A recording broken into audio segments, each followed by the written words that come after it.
IFM News. IFM News. IFM News. Lokal.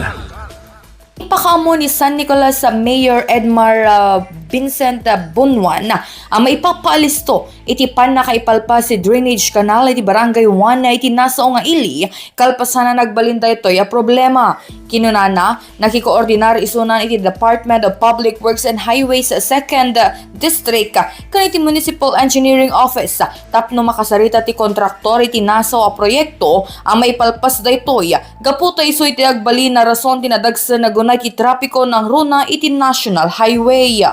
Phase 1 na papaalisto tayo siyempre iso ti may nga cause iti heavy traffic iti National Highway tayo ti Barangay 1 iso nga in pagka tayo kadigiti ako nga coming to DPWH ti Municipal Engineer sarita na pa si contractor tayo ito malalisto ti panaka implementar na ko Malpas lagad di curing period na open nga tapos. Iti lusong ko na tayo. Siyempre di kanal ngamin. Do ngamin dito yan kanal ken di panakaipangatot basit di kalsada. Kaya di kanal tayo dumanon aging gana iti pagroran na iti dike.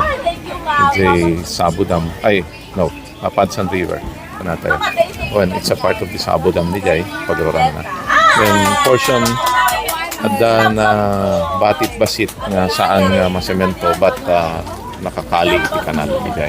Inaik iti raytoy in panamnama ti mayora ano malpaston ti proyekto ket sa Anton nga alisto nga agurnong ti danom wenno aglayos iti naso a lugara ng runa ket Dandanin iti tiyempo ti panagtutudo.